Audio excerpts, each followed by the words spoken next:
सुंदरवर जंगल में सोमी कौवी और रानो चिड़िया आस पड़ोस में ही रहती थीं।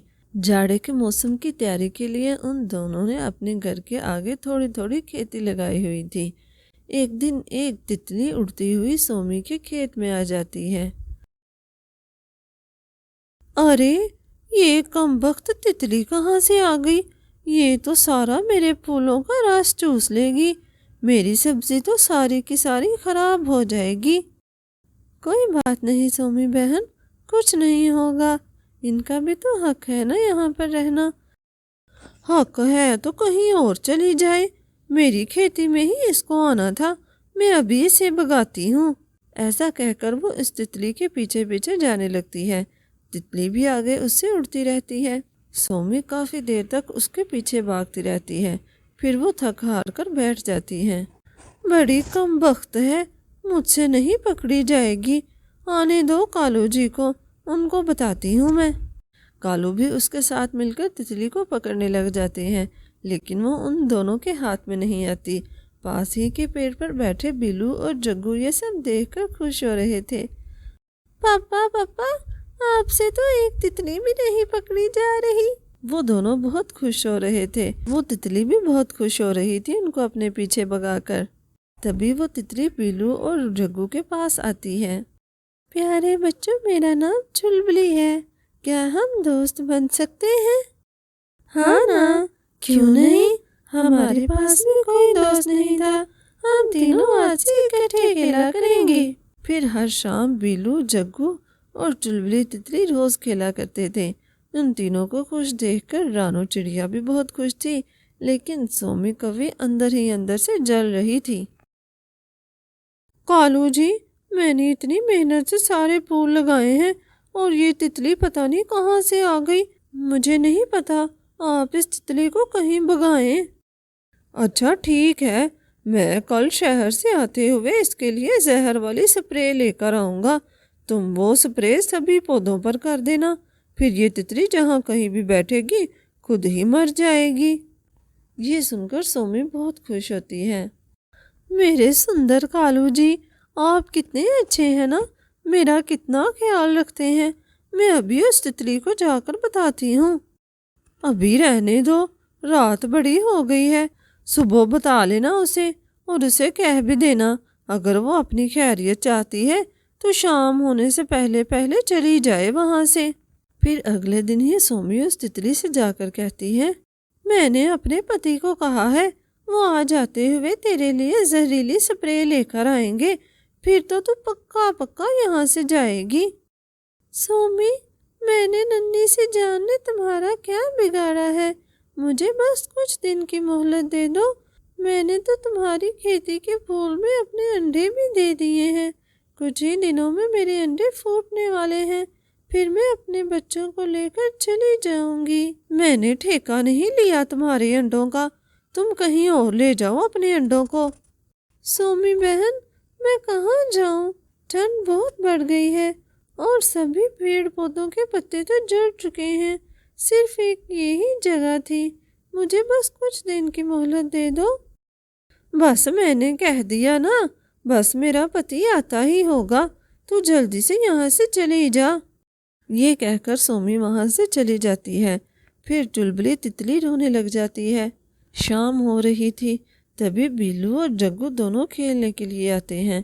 वो चुलबुली को रोता देखकर उदास हो जाते हैं। क्या हुआ दोस्त, तुम रो क्यों रही हो? किसी ने कुछ कहा है तुम्हें? जरूर माँ ने कुछ कहा होगा। फिर चुलबुली उनको सब बताती है। दोस्त, तुम परेशान मत हो, मैं अपनी मम्मा को बुलाकर लाता हूँ, वो बहुत अच्छी हैं, वो ज़रूर हमारी मदद करेंगी। दोस्त, तुम परेशान मत हो, मैं अपनी मम्मा को बुलाकर लाता हूँ, वो बहुत अच्छी हैं, वो ज़रूर हमारी मदद करेंगी। चुलबुली और भी ज़ोर से रोने लग जाती है। मैं अभी माँ को बुलाकर लाता हूँ। फिर बिल्लू जड़ से जाकर रानो को बुलाकर लाता है। फिर वो सारी बात रानो को भी बताते हैं। तो ये बात है, मुझे सोमी से इस संगदिली की उम्मीद नहीं थी, मैं उससे बात करती हूँ। सोमी बहन, चुलबुली तितली ने तुम्हारे बाग के फूल पर अंडे दे दिए हैं, बस उसे कुछ दिन की मोहलत दे दो। मैंने कह दिया ना, मैं इसे यहाँ पर मज़ीद बर्दाश्त नहीं करूँगी। जल्दी से ये यहाँ से चली जाए, वरना ये ना हो कि अपनी जान से भी जाए। सोमी, ये तुम क्या कह रही हो? वो अपने अंडे लेकर कहाँ जाएगी? तुम्हारे बाग में चली जाए ना, तुम्हारे बाग में भी तो फूल खिले हुए हैं। अगर मुझे पहले पता होता कि आप मेरे साथ ऐसा करेंगी तो मैं रानू बहन के बाग में अंडे दे लेती, लेकिन अब तो मैं अपने अंडे को कहीं नहीं लेकर जा सकती, वो टूट जाएंगे। मेरे अंडे बहुत नाजुक होते हैं। ये तो तुझे पहले सोचना चाहिए था, अब कुछ भी नहीं हो सकता। सोमी बहन, तुम ऐसा करो, उस फूल के बदले मुझसे चाहे जो कुछ मर्जी ले लो, लेकिन चुलबुली तितली को वहाँ पर ही रहने दो। ठीक है, फिर तुम अपना सारा बाग मुझे दे दो और एक फूल ले लो। ठीक है, मुझे मंजूर है। रानो कुछ भी सोचे बगैर ये कह देती है। नहीं रानो दीदी, आप इतनी बड़ी कुर्बानी मत दे, आगे जाड़े का मौसम आने वाला है। आपने तो अपने लिए फसल लगाई है, मेरा क्या है? अगर इस बार मेरे अंडों से बच्चे नहीं निकलेंगे तो कोई बात नहीं, शायद ऊपर वाले को यही मंजूर है, मैं फिर अंडे दे लूँगी। नहीं चुलबुली, कुछ नहीं होगा। अगर जाड़े का मौसम आ भी गया तो ऊपर वाला है ना, वो हमारी ज़रूर सहायता करेगा।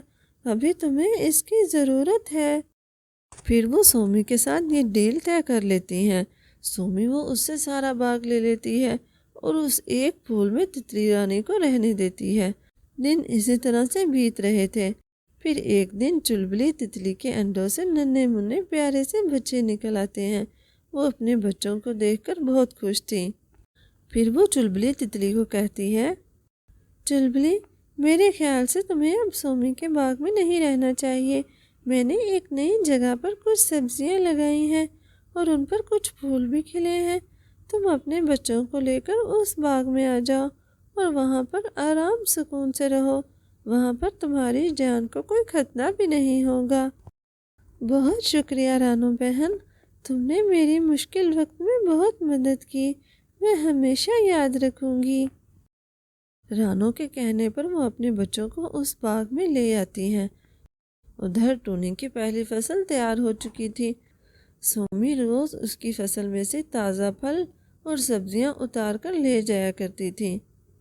जैसे ही चुलबुली के बच्चे रानू के नए खेत में आते हैं तो वहाँ पर एक चमत्कार होता है। वो बच्चे जिस फूल पर भी बैठ रहे थे वो फूल एकदम से पके हुए फल में बदल जाता। ये देखकर सब बहुत हैरान थे। अरे, ऐसा कैसे हो सकता है? देखा चुलबुली, मैंने तुमसे क्या कहा था, ऊपर वाला है ना, वो ज़रूर हमारी सहायता करेगा। और देखो, उसने हमारी कितनी सहायता की।